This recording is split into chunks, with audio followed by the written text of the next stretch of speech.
The scream cut through the medical station like a knife through silk. Commander Thexval jerked awake in his healing pod, his forearms flailing wildly at enemies that weren't there. Green fluid splashed everywhere as his claws raked against the transparent walls. "Not again," whispered Dr. Velnara as she rushed toward the pod. The medical drones were already moving, their mechanical arms extending sedative injectors. "No," Thexval shouted, his voice raw and broken. "They're coming through the walls. They won't stop. They never stop." The sedatives took effect slowly. Thexval's massive body went limp, but his eyes remained wide open, staring at something no one else could see. His breathing came in short, sharp gasps that made his chitinous chest plates click together. Dr. Velnara checked her datapad. This was the third nightmare this week. The nightmares were getting worse, not better. After 15 years, she had expected some improvement. Instead, Commander Thexval seemed to be sliding deeper into whatever hell lived inside his mind. She looked at the broken warrior floating in the healing fluid. Once, Thexval had been the pride of the Zephyrian fleet. His name was spoken with respect across the Empire. Ships had competed for the honor of serving under his command.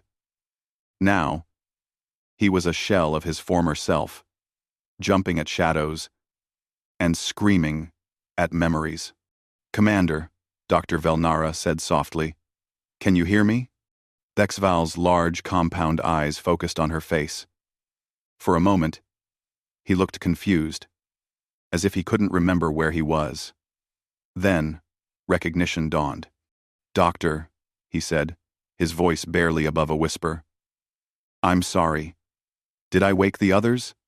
"Don't worry about the others," she said. "Tell me what you saw this time." Thexval closed his eyes.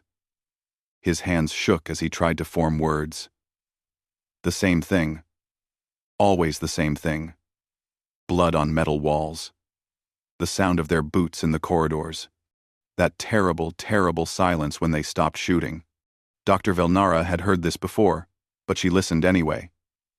Sometimes, talking helped. Sometimes, it made things worse. With Thexval, she could never predict which it would be. They looked so small, Thexval continued. So weak. Pink skin. Tiny bodies. Only 2 arms. We thought they would break like glass. We thought they would beg for mercy when they saw our ships. The doctor made notes on her pad.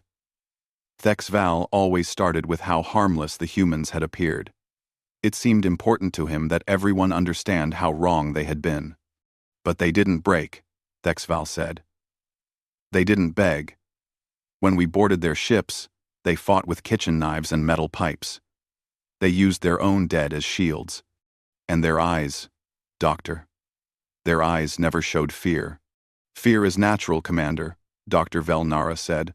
"All species feel fear." "Not them." Thexval shook his head violently. They felt something else. Something worse than fear. They felt rage. Pure, burning rage that never went out, no matter how many of them we killed. The medical pod systems beeped softly, monitoring Thexval's vital signs. His heart rate was climbing again. His body temperature was rising. The nightmares were bleeding into his waking hours. "I see their faces," Thexval whispered. "Every single one of them.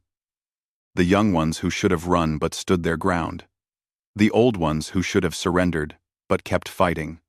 The wounded ones who should have died but somehow found the strength to pull one more trigger." Dr. Velnara had studied the war records. She knew the basic facts. The Zephyrian Empire had attacked human space with overwhelming force. The humans had fought back with inferior technology and smaller numbers. Somehow, impossibly, the humans had won. But the official records didn't explain why veterans like Thexval woke up screaming. They didn't explain why the mere mention of humans made hardened warriors shake with fear. They didn't explain why the Empire had declared human space off-limits and forbidden any contact with the species.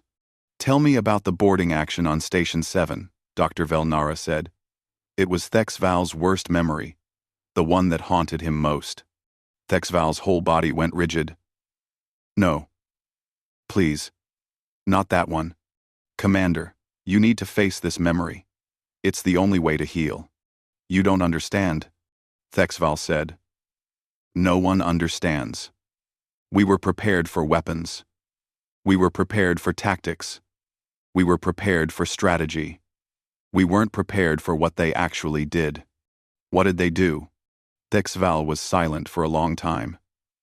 When he finally spoke, his voice was so quiet that Dr. Velnara had to lean closer to hear him. They turned themselves into weapons, he said. Their own bodies. Their own blood. They used everything, even their last breath, to hurt us. A human child, maybe 8 years old, ran up to my soldiers with a smile on her face. She was carrying flowers. Pretty, innocent flowers. Thexval stopped talking. His breathing became irregular. What happened then? Dr. Velnara asked. The flowers exploded, Thexval whispered. The little girl exploded. She knew she was going to die. She planned it. She smiled because she knew she was going to take my soldiers with her. The medical pod's alarms began to sound. Thexval's stress levels were reaching dangerous heights. Doctor. Velnara prepared another sedative, but Thexval grabbed her arm with one of his claws. You have to understand, he said desperately. It wasn't just soldiers. It wasn't just warriors. It was everyone. Children, elders, civilians. They all fought like demons. They all chose death over surrender. Every single one of them. The sedative took effect, and Thexval's grip loosened. His eyes began to close. But he kept talking, the words tumbling out in a confused rush. We won every battle, he mumbled. We destroyed their fleets. We conquered their planets. But we never defeated them. How do you defeat an enemy who considers death a victory? Dr. Velnara watched as Thexval drifted back into unconsciousness. She had been treating war veterans for 20 years, but she had never seen trauma this deep. Whatever the humans had done during the war, it had broken something fundamental in the Zephyrian mind. She made a note in Thexval's file and walked away. Tomorrow, they would try again. Tomorrow, she would ask more questions and get more fragments of the terrible truth. But deep down, Dr. Velnara was beginning to suspect that some wounds were too deep to heal. Some memories were too terrible to forget, and some enemies were too dangerous to remember. 16 years ago, the Zephyrian High Command gathered in the crystal spires of their capital world. The war room hummed with quiet confidence as holographic displays showed star maps spanning half the galaxy. Red zones marked conquered territories. Green zones showed allied species. And there, in a tiny cluster of yellow stars, was the newest discovery. Humans? Fleet Admiral Keth Moore said, pointing at the small section of space with one of his claws. A young species. Very primitive. They have been traveling between stars for only 200 years. The assembled commanders made sounds of amusement. 200 years was nothing. The Zephyrians had been building star empires for 50,000 years. They had perfected the art of conquest before humans had even discovered fire. Commander Thexval studied the intelligence reports on his data tablet. Human ships looked crude and ugly, like metal boxes welded together by children. Their weapons were simple kinetic projectiles and basic energy beams. Their military organization seemed chaotic and undisciplined. How many ships do they have? Asked Commander Velthak, Thexval's closest rival. Approximately 3,000 combat vessels, Admiral Kethmore replied. Most are converted civilian ships. Their largest warship is smaller than our scout cruisers. More sounds of amusement filled the room. The Zephyrian Third Fleet alone had 5,000 ships. Each one was a masterpiece of engineering, equipped with plasma cannons that could crack planets and shields that could withstand nuclear fire. What about their ground forces? Thexval asked. Even more primitive, the Admiral said. They use chemical explosives and metal projectiles. No energy weapons. No powered armor. No genetic enhancement. They are essentially unchanged from their original biological form. Thexval nodded. Every civilized species enhanced their soldiers. The Zephyrians had thick armor plating grown from their own bodies. They could survive in vacuum for hours and heal from wounds that would kill lesser beings. Humans, according to the reports, were still soft and weak, just as nature had made them. Their psychology is interesting, continued Admiral Kethmore. They seem to form strong emotional bonds with their family groups. They also show unusual attachment to abstract concepts like freedom and honor. This could be useful for controlling them after conquest. The intelligence briefing continued for several hours. Humans had been spacefaring for only 2 centuries, but they had spread across 47 star systems. They seemed to reproduce quickly and adapt to new environments with surprising speed. They show remarkable creativity in problem-solving, the intelligence officer noted. However, they lack discipline. Their military forces are organized around individual initiative rather than central command.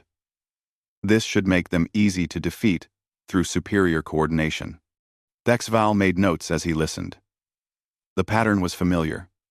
Young species always relied on individual heroics instead of proper military doctrine.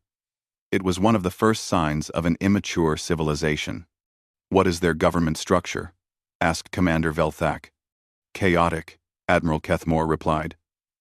They have multiple competing political systems. Some planets are ruled by elected councils. Others have hereditary monarchies. A few seem to have no central government at all. They frequently fight among themselves. This was even better news. Divided enemies were easy enemies. The Zephyrians could exploit human political divisions, turning their factions against each other. It had worked with every other species they had conquered. How do we proceed? Thexval asked. Admiral Kethmore activated a new holographic display. Standard Conquest Protocol. We will demonstrate overwhelming force to break their will to resist. Then we will offer terms for integration into the Empire. The whole campaign should take no more than 6 months. Thexval felt a familiar thrill of anticipation. He had led 17 successful conquest campaigns. Each one had followed the same pattern. Initial shock and awe. Demonstration of superior technology. Negotiated surrender. Integration of the conquered species into the Empire as a client state. Humans would be no different. If anything, they would be easier than most. Their technology was laughably primitive. Their military was disorganized. Their political system was fractured. They showed no signs of the advanced weapons or exotic technologies that had made some conquests difficult. Commander Thexval, Admiral Kethmore said, you will lead the 3rd Assault Wing, 300 ships, full marine complement, standard conquest loadout. Thexval stood and saluted. It will be an honor, Admiral. How many prisoners should we prepare to take? Intelligence estimates suggest most humans will surrender after we destroy their primary fleet. Prepare facilities for approximately 50 million prisoners, initially. We will need to process them quickly to demonstrate our benevolence. The meeting continued with discussions of logistics and supply lines. The Zephyrians were experts at conquest. They had developed efficient systems for occupying new territories and integrating new species. Human space was small and poorly defended. It would be conquered and catalogued just like all the others. As the commanders filed out of the war room, Thexval felt confident about the coming campaign. His ships were already being loaded with supplies and troops. His Marines were eager for action after months of peaceful patrol duty. His officers were studying human weak points and tactical vulnerabilities. The intelligence reports painted humans as an unremarkable species. They showed no unique technologies or special abilities. They had no powerful allies.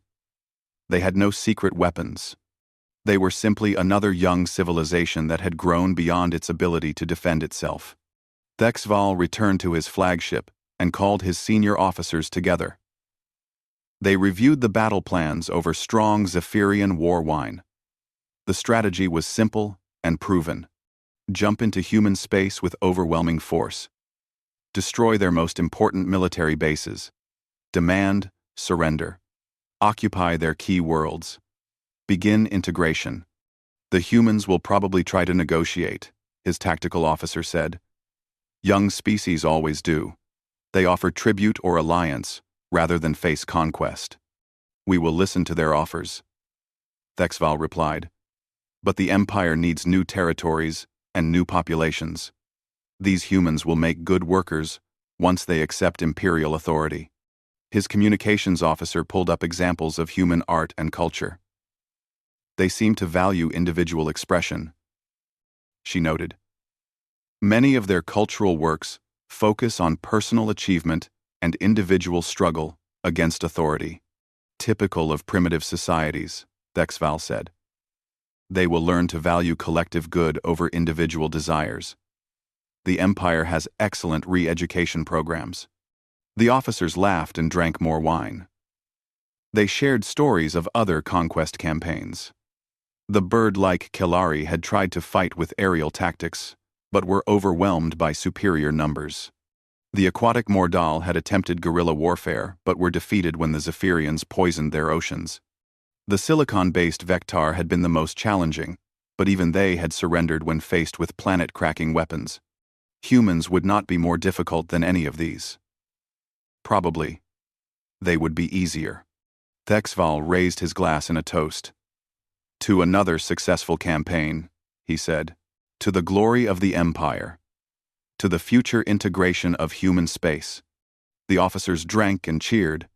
None of them suspected that they were sailing towards something that would shatter their understanding of war itself. None of them imagined that they were about to encounter an enemy that fought by rules no civilized species had ever conceived. In a few weeks, they would learn that some species could not be conquered. Some enemies could not be broken. And some victories cost more than any defeat. But for now, they planned and prepared with confidence, certain that humans would be just another entry in the Empire's long list of successful conquests. The Proxima stations hung in space like metal flowers. Their solar panels spread wide to catch the light of 3 suns. Thexval watched them through his command ship's view screen, counting defensive positions and weapon placements. Intelligence had been correct. The human installations looked primitive and poorly defended. Scanning shows minimal shielding, his tactical officer reported. Their weapons are basic kinetic launchers and simple energy beams. No exotic technologies detected. Thexval nodded, studying the formations. The human defense fleet was arranged in a loose sphere around the stations. Maybe 60 ships total, all smaller than his lightest cruiser. They should have run when they saw his 300 vessels arrive. Instead, they held position and waited. Open communications, Thexval ordered. The main screen flickered to life, showing a human face. Thexval was surprised by how young the human commander looked. No scars, no battle modifications, no signs of genetic enhancement. Just smooth pink skin and soft features that belonged on a child, not a military leader. I am Commander Thexval of the Zephyrian Imperial Fleet, he began. You are outgunned and outnumbered. Surrender now, and your people will be treated with honor under Imperial law. The human commander smiled.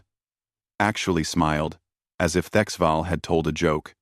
I'm Captain Sarah Chen, Earth Defense Force, the human replied. Thanks for the offer, but we're going to have to decline. These stations are under human protection. Thexval felt a flicker of irritation. Young species often made foolish gestures of defiance before accepting reality. Captain Chen, I have 300 ships. You have 60. Your technology is inferior. Your defeat is certain. I am offering you a chance to save lives. Captain Chen's smile widened. You know what, Commander? You're probably right about the numbers. But you missed something important in your intelligence reports. What did we miss? You missed what happens when you threaten human civilians. The transmission cut off. Thexval stared at the blank screen for a moment, then turned to his tactical officer. Begin the attack. Target their command ship first. Make it quick and clean. The Zephyrian fleet opened fire. Plasma beams and particle cannons lit up space with deadly light. The human ships scattered, moving in patterns that made no sense. Instead of forming defensive lines or retreat formations, they seemed to be flying directly at the Zephyrian ships. "Sir," his tactical officer said, confusion clear in his voice. Thexval watched in disbelief as a small human cargo ship accelerated toward one of his destroyers. The Zephyrian captain tried to evade, but the human vessel adjusted its course, staying locked on target. The collision tore both ships apart in a ball of fire and metal. "Suicide attack," Thexval muttered. "Primitive, but occasionally effective. Continue firing." But it wasn't just one ship. Across the battlefield, human vessels were converting themselves into guided missiles. Cargo haulers packed with explosives rammed into Zephyrian cruisers. Fighter craft flew directly into engine exhausts. Even damaged human ships, already burning and broken, changed course to crash into their attackers. "This is insane," his communications officer whispered. "They're destroying their entire fleet." Thexval watched a human hospital ship, clearly marked with medical symbols, accelerate toward his flagship. His point defense systems shredded it before impact, but the explosion sent debris cascading across his shields. "Sir, incoming transmission from one of their fighters," the communications officer reported. "Put it on screen." A young human pilot appeared, barely more than a child. Blood ran down his face from a head wound, and his cockpit was filled with smoke. Behind him, Thexval could see the hull of his fighter craft, cracking from battle damage. "Hey there, Bugface," the pilot said cheerfully. "You having fun yet?" "Surrender," Thexval said. "Your ship is destroyed. You're going to die." "Yeah, probably," the pilot agreed. "But here's the thing. I'm taking some of your friends with me." The human fighter exploded against a Zephyrian cruiser, punching through weakened shields to detonate the ship's ammunition storage. The cruiser broke apart in a chain reaction of secondary explosions. "Report," Thexval demanded. "We've destroyed all human ships," his tactical officer said. "But we've lost 47 vessels. This is the highest loss ratio we've ever experienced against a numerically inferior force." Thexval stared at the battlefield debris. The humans had lost every single ship, but they had made the Zephyrians pay a terrible price for victory. No rational commander would have accepted such losses. No sane species would have thrown away their entire fleet in a hopeless gesture. "Begin boarding operations on the stations," he ordered. "Maybe their ground forces will show more sense." The first boarding pods launched toward Proxima Station 1. Thexval watched through the cameras, mounted on his Marines' helmets, as they cut through the station's hull. The corridors inside were dark and silent, lit only by emergency lighting. "Encountering no resistance," the squad leader reported. Advancing toward the command center. Thexval relaxed slightly. Maybe the space battle had shocked the humans into sensibility. Maybe they would surrender now that their fleet was gone. Civilized beings knew when they were defeated. Then the shooting started. The helmet cameras showed flashes of light in the darkness. Thexval heard the distinctive crack of human chemical weapons and the heavier thrum of Zephyrian plasma rifles. But something was wrong with the patterns of fire. "Squad 3, report," the squad leader called. "Taking casualties," came the reply. "They're in the walls. They're shooting from the ceiling." "How are they in the ceiling? How are they in the ceiling?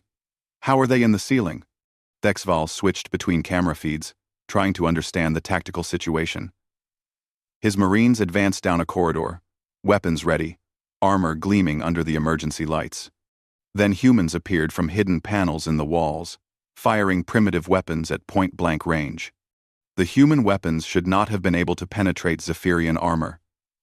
But the humans weren't aiming for armor. They were aiming for joints and seals, finding the tiny gaps where protection was weakest. And they kept firing even when Zephyrian return fire cut them down. "Marine down," someone reported. "Took a knife to the neck seal." "How did they get so close?" Thexval demanded. "Sir, they're not retreating. When we shoot them, they keep coming." I put 3 plasma bolts center mass into one target. He still managed to activate some kind of explosive device. The camera feed showed a human civilian, clearly wounded and dying, pulling the pin from a grenade with his teeth.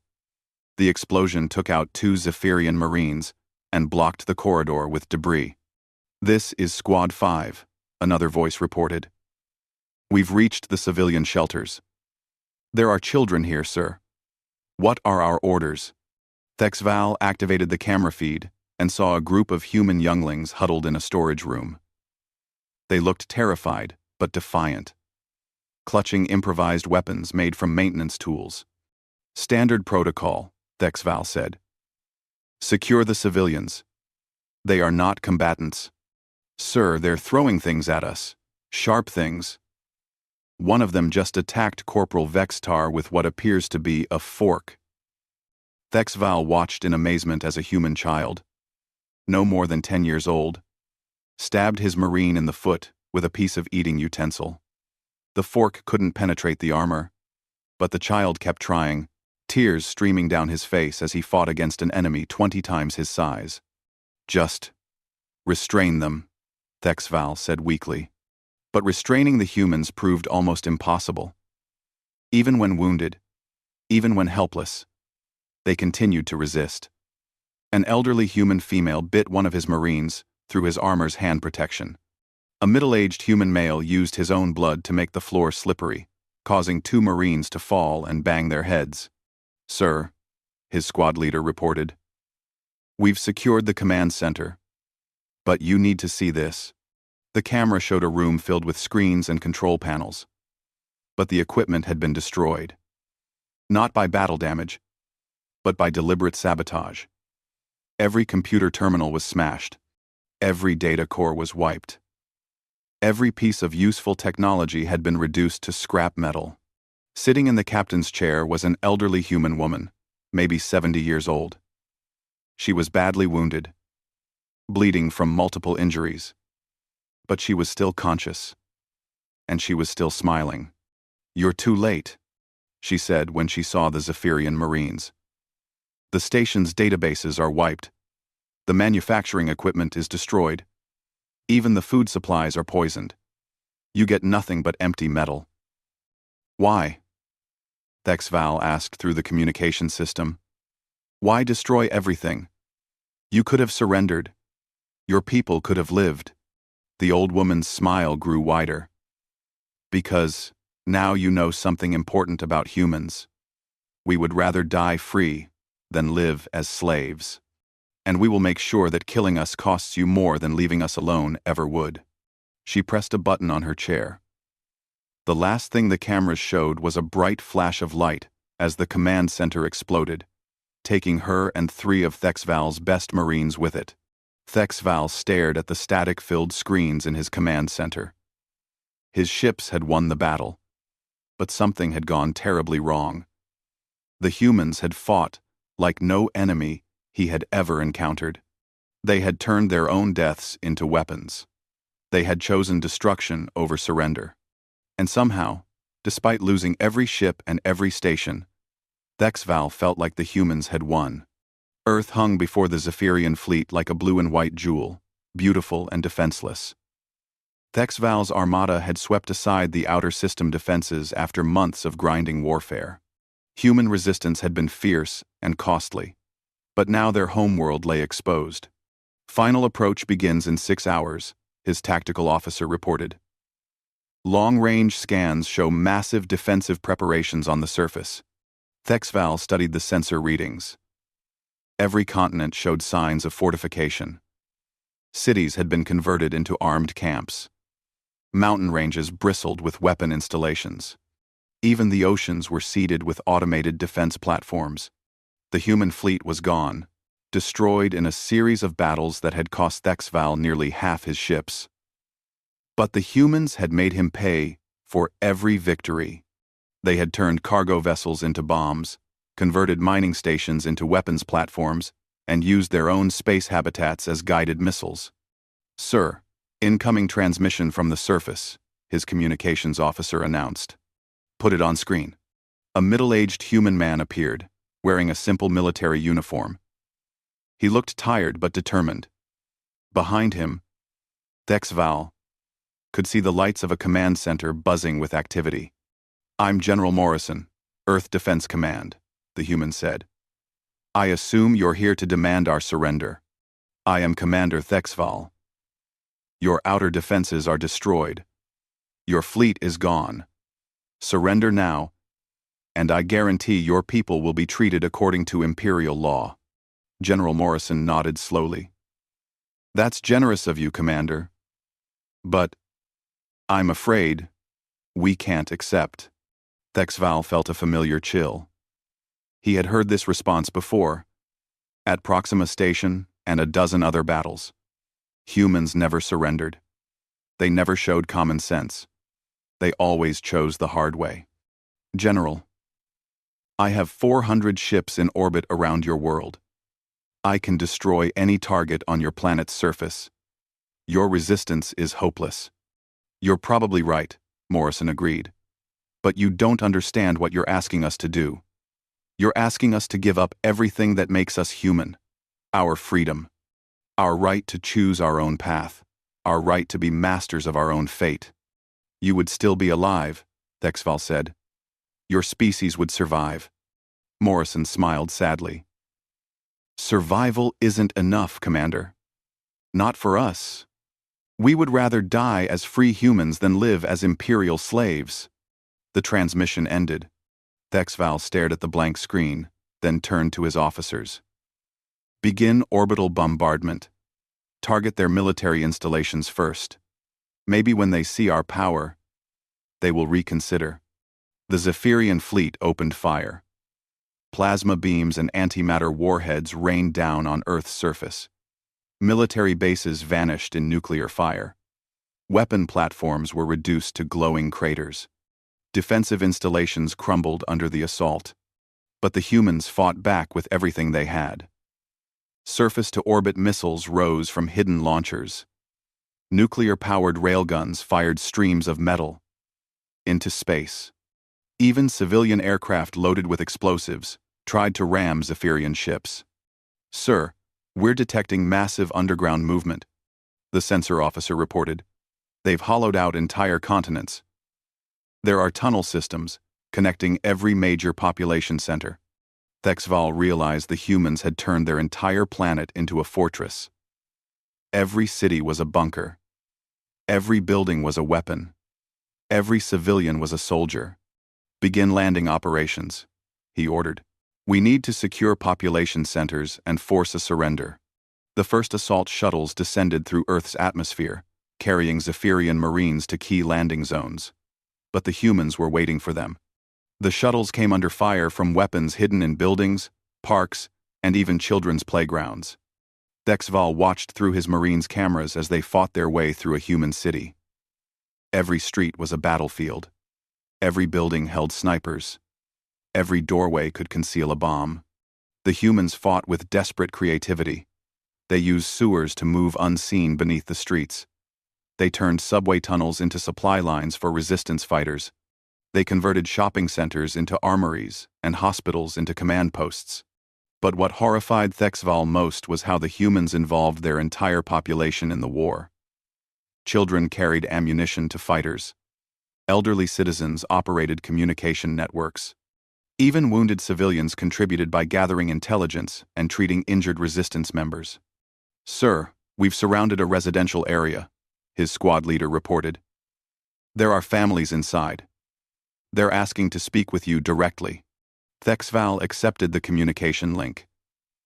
The screen showed a human family, 2 adults and 3 children. The youngest, no more than 5 years old. They were hiding in what appeared to be their home's basement. "Please don't hurt our children," the mother said. "They're innocent in all this." Thexval felt a moment of relief. Finally, humans showing rational behavior. Finally, someone thinking of their families instead of abstract principles. Surrender, he said. Lay down your weapons, and you will not be harmed. The father looked at his children, then back at the screen. We can't do that. We can't teach our children that freedom is something you give away to stay alive. You're condemning them to death, Thexval said. No, the mother replied. We're showing them that some things are worth dying for. That dignity matters more than breathing. That it's better to die on your feet than live on your knees. The father reached for something off camera. Tell your empire that humans choose death over slavery. Tell them that we will never stop fighting. Tell them that every human you kill makes the survivors stronger. The screen went white. The entire residential block vanished in an explosion that took out 2 squads of Zephyrian Marines. They destroyed themselves, Thexval whispered. They killed their own children rather than surrender. Similar scenes played out across the planet. Human families chose mutual destruction over capture. Resistance fighters fought to the last bullet, then used their own bodies as weapons. Even prisoners tried to escape or attack their guards, preferring death to captivity. The war dragged on for months. Thexval's forces conquered cities only to find them empty of anything useful. The humans destroyed everything before retreating into their tunnel networks. They poisoned water supplies, demolished factories, and sabotaged every piece of infrastructure. Sir, we're running low on troops, his chief of staff reported. Casualties are approaching 60%. Medical facilities are overwhelmed. Thexval nodded grimly. He had conquered Earth's surface. But he hadn't conquered the humans. They continued fighting from underground, emerging to attack supply convoys and disappearing before retaliation could arrive. What about the civilian centers? He asked. That's the problem, sir. There are no civilian centers. Every human settlement is a military target. Every human citizen is a combatant. They've turned their entire species into a guerrilla army. Thexval reviewed the casualty reports. He was losing more troops to human resistance than he had lost in all his previous conquests combined. The humans fought with a ferocity that defied rational explanation. They seemed to view death as a tactical option rather than something to be avoided. Sir, incoming message from Imperial Command, his communications officer announced. Admiral Keth Moore appeared on the screen, his expression grim.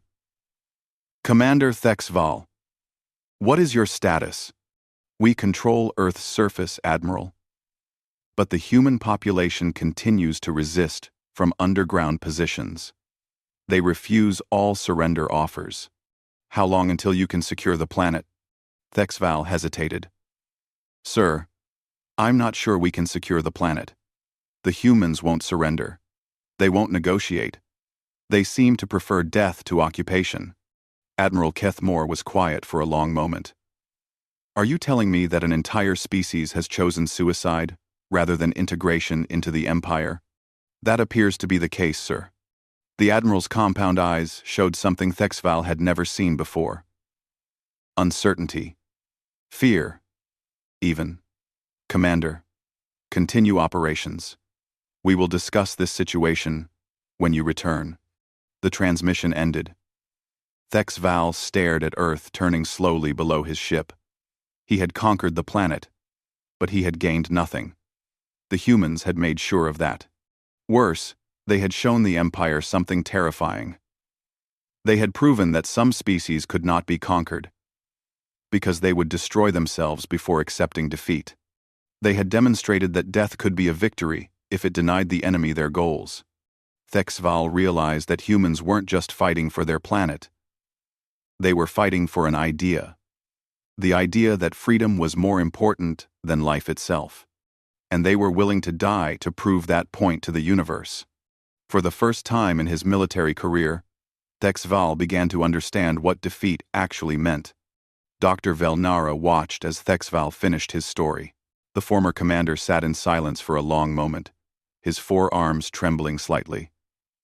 His compound eyes stared at something only he could see. And then, she asked, gently. Then the Empire recalled us, Thexval said. Every ship, every marine, every piece of equipment. We pulled back to the edge of human space and never returned. But you had won, Dr. Velnara said. You controlled Earth. You had defeated their military. Thexval laughed, but there was no humor in the sound. Had we won? We held their planet, but we couldn't hold their people. Every day brought new attacks. Every night brought more casualties. The humans never stopped fighting. He stood and walked to the window overlooking the medical station's gardens. Outside, peaceful Zephyrian citizens tended flowering plants and enjoyed quiet conversations. It was a scene of civilized order that felt like another universe compared to his memories of Earth. The Empire had conquered 17 species before humans, Thexval continued. Do you know what all those other species had in common, Doctor? What? They wanted to live. When faced with overwhelming force, they chose survival over pride. They chose life over abstract principles. They made the rational choice. Dr. Velnara made notes on her datapad. And humans didn't make the rational choice? Humans don't think like we do, Thexval said. For us, for every civilized species, death is the ultimate defeat. It's the end of everything. We'll accept any terms, endure any humiliation, surrender any freedom to avoid it. That seems logical, but humans see death differently. For them, some things are worse than death. Slavery, helplessness, being forced to live without dignity or choice. They would rather die than accept those things. Thexval touched the window glass with one claw. Do you know what the Empire did after we pulled back from Earth? No. They classified the entire human region as a protected isolation zone. No contact, no trade, no communication. They built a wall of automated defense stations around human space and forbade any Zephyrian ship from crossing it. Dr. Velnara looked up from her notes. Why? If humans were defeated, why not complete the conquest? Because the Empire finally understood what I learned during those terrible months on Earth. You cannot conquer a species that refuses to be conquered. You cannot defeat an enemy that views death as victory. Thexval turned back to face her. The humans taught us something that no other species ever had.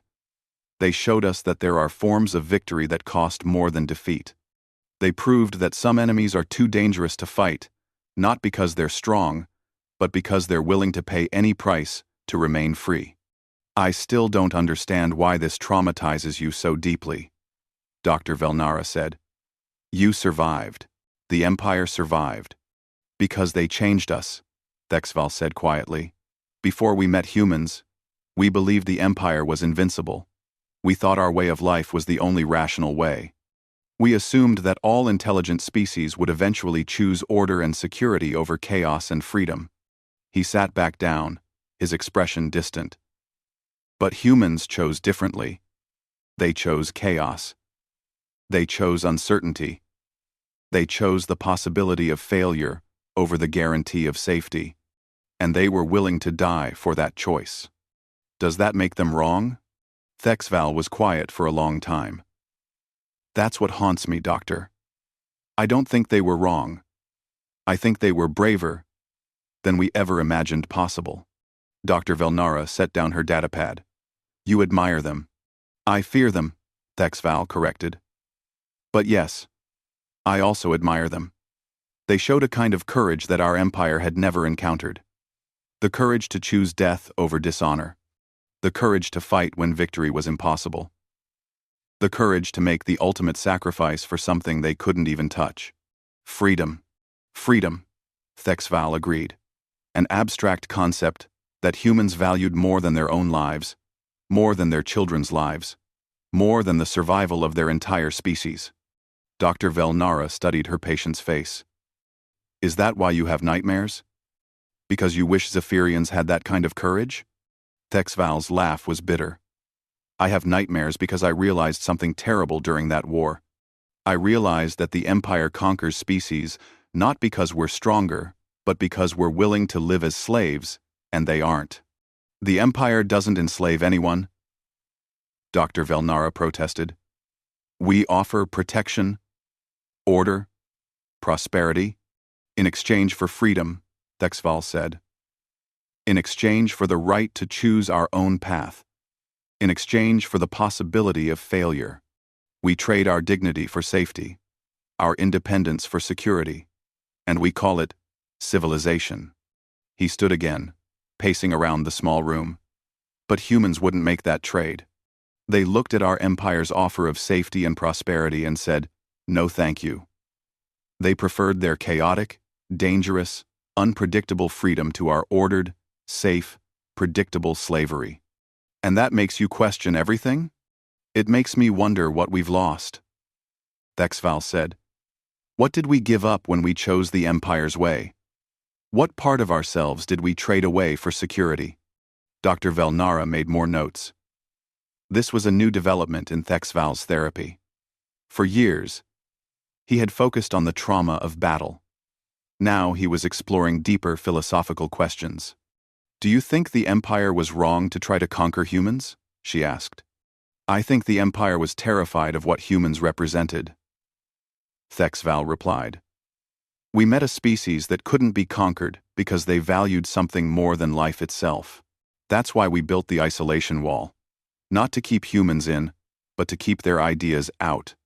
What ideas? That freedom is worth dying for. That some principles are more important than survival. That it's better to die on your feet than live on your knees. Thexval stopped pacing and looked directly at Dr. Velnara. Do you know what the worst part is? The part that really keeps me awake at night? What? I think they were right. I think humans understood something about life that we've forgotten.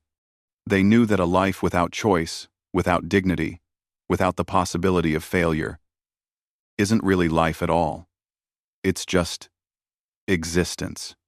Dr. Velnara set down her stylus. Commander, you're describing the foundation of imperial civilization as meaningless existence. Maybe it is, Thexval said. Maybe we've been so focused on surviving that we forgot what we were supposed to be surviving for.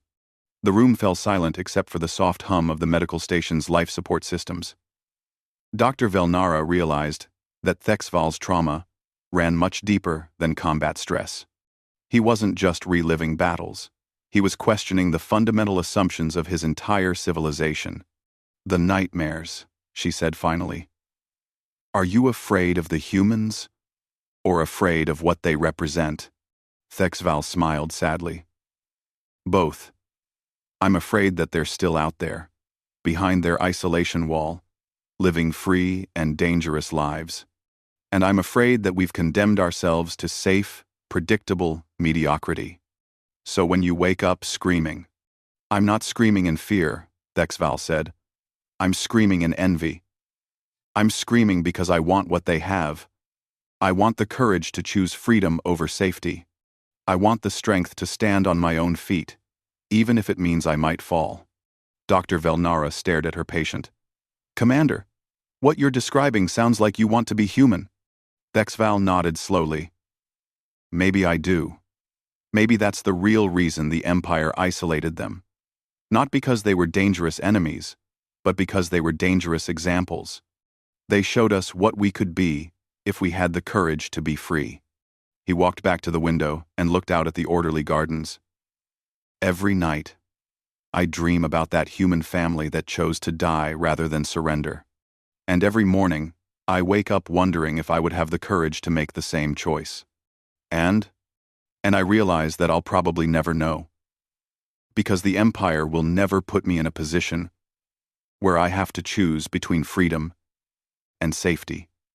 They've made sure that choice never comes up. Dr. Velnara closed her file. For the first time in 15 years of treating Thexval, she understood the true source of his trauma. He wasn't suffering from memories of war. He was suffering from memories of possibility. He had seen what true courage looked like, and now he had to live with the knowledge that his own species had chosen a different path. A safer path.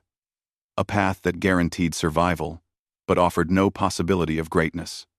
As Thexval continued to stare out the window, Dr. Velnara wondered if there was any cure for his particular kind of pain.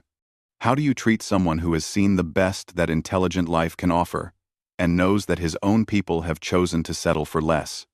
Maybe, she thought, some wounds aren't meant to be healed. Maybe some pain is worth keeping, because it reminds us of what we could become if we had the courage to try.